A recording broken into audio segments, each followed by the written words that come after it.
Assalamualaikum warahmatullahi wabarakatuh. Yang saya hormati Bapak Ramli dan juga Ibu Ratna Ikawati, serta rekan-rekan semua kelas F yang berbahagia.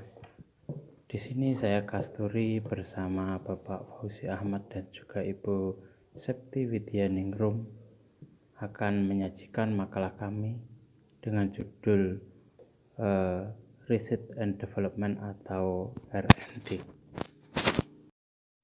Pengertian R&D menurut Bock and Cole 1989, Educational Research and Development is a process used to develop and validate educational product. Sedangkan menurut Sugiono 2009 berpendapat bahwa metode penelitian dan pengembangan R&D adalah metode penelitian yang digunakan untuk menghasilkan produk tertentu dan menguji keefektifan produk tersebut. Pendekatan penelitian dan pengembangan merupakan suatu proses yang digunakan untuk menghasilkan produk baru, serta dapat pula untuk mengembangkan atau memvalidasi produk yang telah ada. Tujuan R&D yaitu 1. Menjembatani kesenjangan antara penelitian dasar dengan penelitian terapan dalam pendidikan.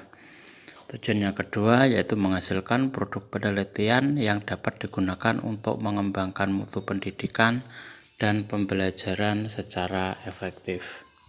Penelitian R&D bersifat longitudinal, yaitu dimulai dari basic research, kemudian action research, dan applied research. Karakter R&D yaitu Bock and Cole 1989 menjelaskan 4 ciri utama dalam penelitiannya, yaitu 1. Studying research finding pertinent to the product to be developed. Kedua, developing the product based on this finding. Ketiga, fail testing it in the setting where it will be used eventually. Keempat, revising it to connect the deficiencies found in the fail testing stage. Menurut Pusulit-Jaknov, Balitbank Depdiknas 2008, metode R&D memuat 3 komponen utama, yaitu model prosedural, model konseptual, dan model teoretik. Untuk selanjutnya akan disampaikan oleh rekan saya yaitu Bapak Fauzi Ahmad. Saya persilahkan. Terima kasih atas waktunya. Saya akan melanjutkan presentasi dari kelompok 6, yaitu prosedur penelitian. Menurut Tyagarajan 1974, ada 4 tahap penelitian dan pengembangan yang disingkat dengan 4D, yaitu Define, Design, Develop, and Disseminate. Define, tahap studi pendahuluan baik secara teoretik maupun empirik. Design, merancang model dan prosedur pengembangan secara konseptual dan teoretik. Develop, yaitu melakukan kajian empirik tentang pengembangan produk awal, melakukan uji coba, revisi, dan validasi. Kemudian disseminate, menyebarluaskan hasil akhir ke seluruh populasi. Selanjutnya, uji coba model atau produk.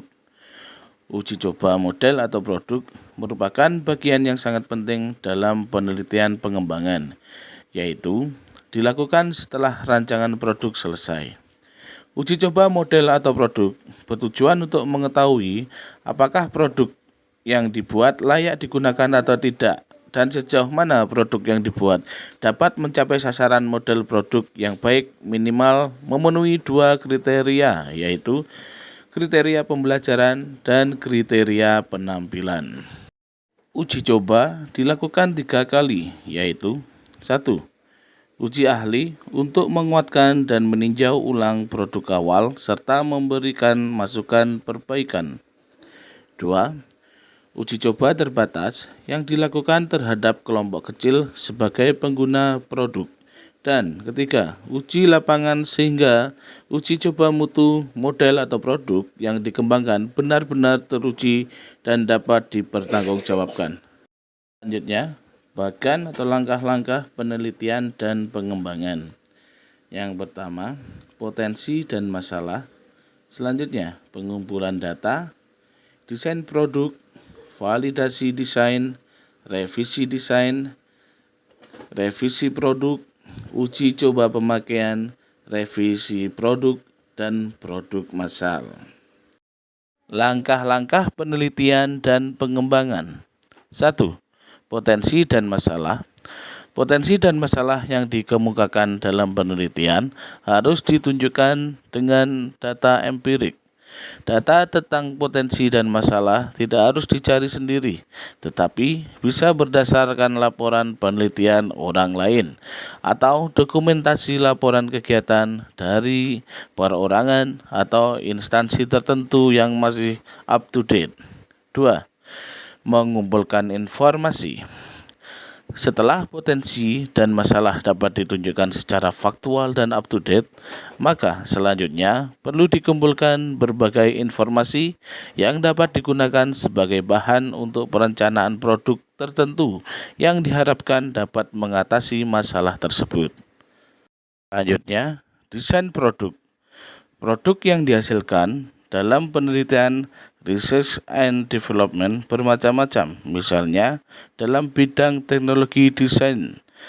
Produknya adalah produk yang berkualitas, hemat energi, menarik, harga murah, bobot ringan, dan bermanfaat ganda. Selanjutnya, validasi desain. Validasi produk dapat dilakukan dengan cara menghadirkan beberapa pakar atau tenaga ahli yang sudah berpengalaman untuk menilai produk baru yang dirancang tersebut. Setiap pakar diminta untuk menilai desain tersebut, sehingga selanjutnya dapat diketahui kelemahan dan kekuatannya.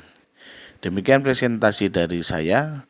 Selanjutnya akan dilanjutkan oleh rekan saya, Ibu Septi. Ibu Septi, kami persilakan. Terima kasih atas waktu yang diberikan. Saya akan melanjutkan nomor 5, perbaikan desain. Selain desain produk divalidasi melalui diskusi dengan pakar dan para ahli lainnya, maka akan dapat diketahui kelemahannya.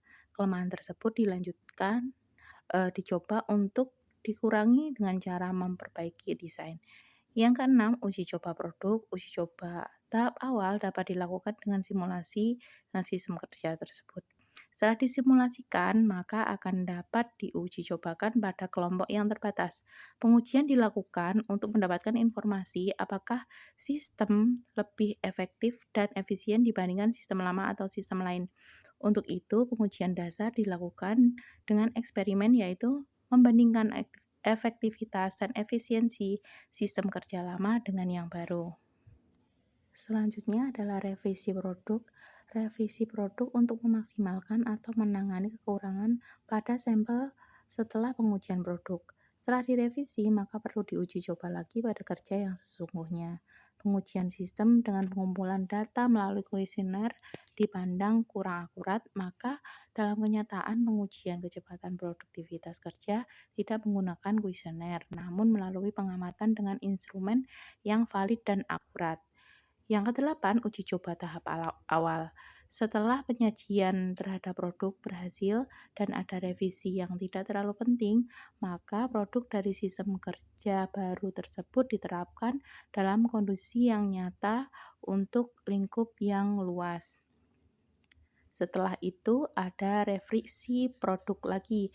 Revisi produk ini dilakukan apabila pemakaian dalam kondisi yang nyata terdapat kekurangan dan kelemahan. Dalam uji pemakaian, sebaiknya pembuat produk mengevaluasi bagaimana kinerja produk adalah sistem kerja. Yang ke-10, pembuatan produk massal. Pembuatan produk massal ini dilakukan apabila produk yang telah diuji coba dinyatakan efektif dan layak diproduksi secara massal. Berikut merupakan sistematika laporan R&D, yaitu halaman judul, abstrak, pengantar, daftar isi, daftar gambar, daftar tabel, Bab 1 pendahuluan terdiri atas latar belakang, rumusan masalah, tujuan, dan manfaat. Bab 2 landasan teori, kerangka berpikir, dan pengajuan hipotesis. Terdapat deskripsi teori, kerangka berpikir, dan hipotesis. Selanjutnya prosedur penelitian, ada langkah-langkah penelitian, metode penelitian tahap 1 yang terdiri atas populasi sampel sumber data, teknik pengumpulan data, instrumen pengumpulan data, analisis data, perencanaan desain produk, dan validasi desain.